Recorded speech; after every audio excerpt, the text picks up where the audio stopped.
touched.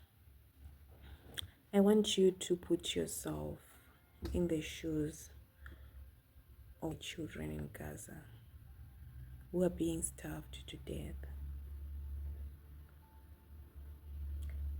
I want you to put yourself in the shoes of the small innocent children who are dying of hunger in Gaza.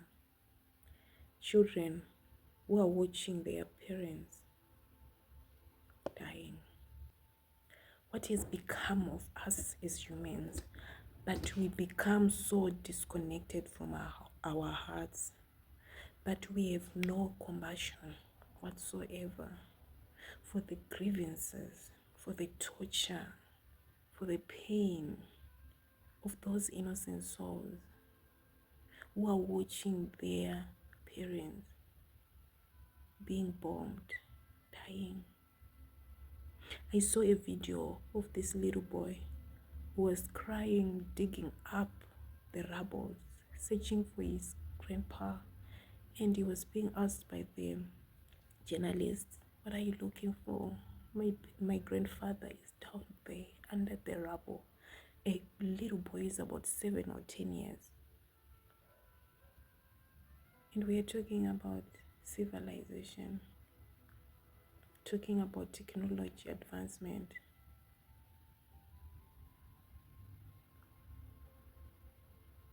When we are living in a world where such heinous crimes, such atrocities are happening in front of our eyes, and we're not even raising our voices, we are not even challenging the status quo of a broken culture that believes that war is the solution.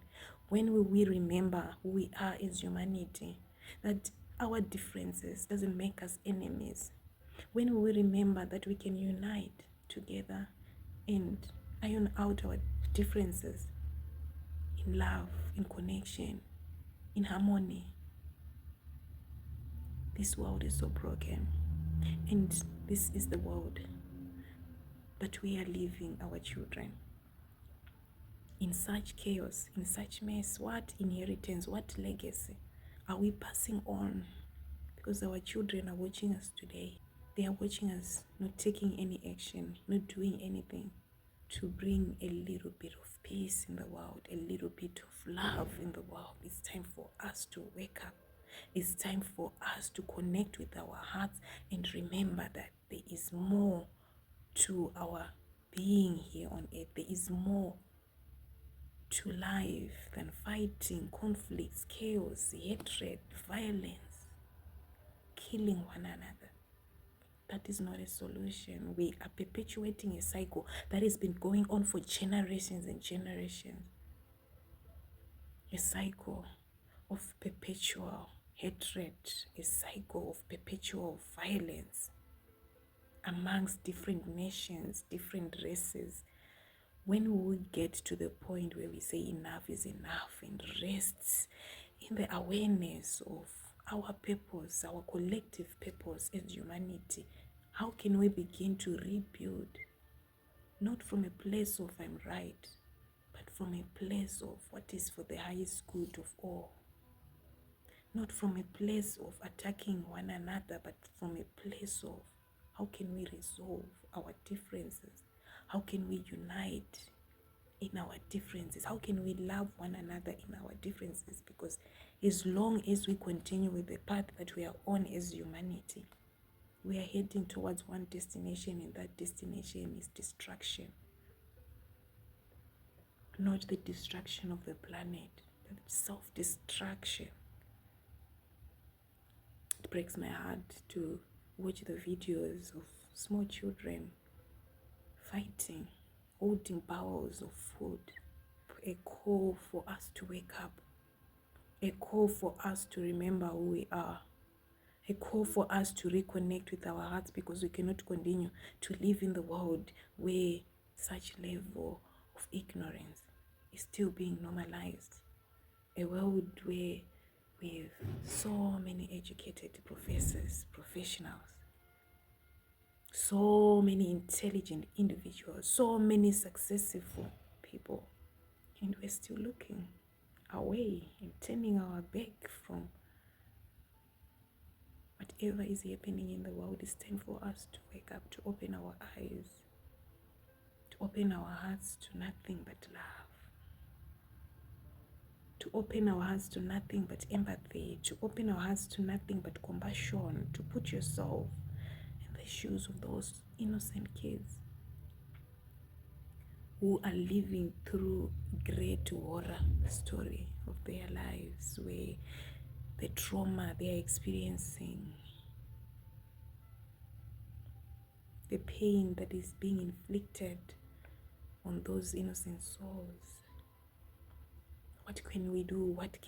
What solution? How can we begin to gather together and begin to converse and put our differences aside and put ego aside and just say enough is enough?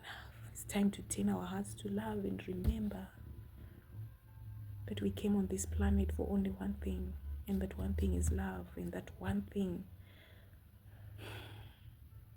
is to live a little bit of love in this world, to make this world a better place. How can you, wherever you are, begin to contribute to a world of peace? It may be a smile to a stranger, a word of hope to a stranger, a little bit of kindness, a little bit of love, a little bit of compassion, to feel what other people are feeling and to walk in other people's shoes. And maybe we can begin to see a better world coming. We can begin to bring a new wave of change that starts with you. When you take your journey with them to do the inner healing work, so that you align with your soul path. And the only path there is the path of love. It's time to awaken. It's time to wake up. It's time to open our hearts to what is happening in the world and not let the chaos shrink us, but expand our hearts to more of what we can do in the world.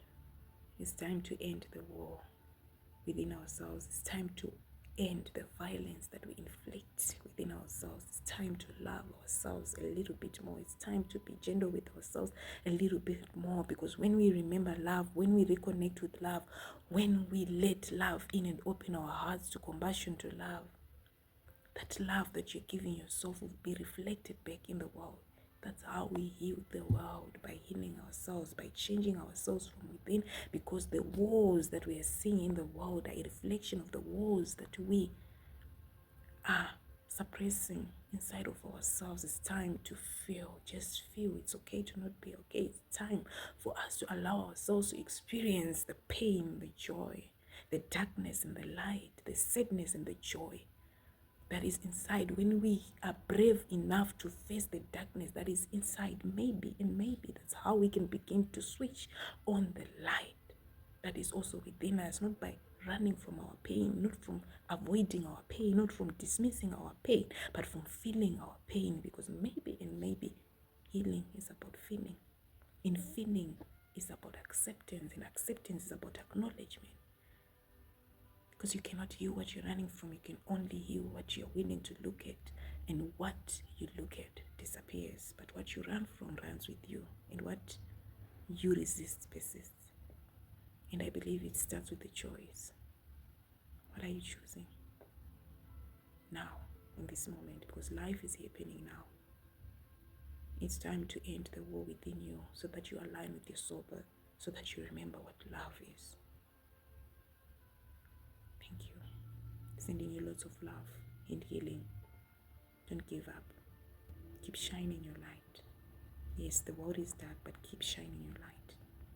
You are loved, and you are worth of love. Remember that.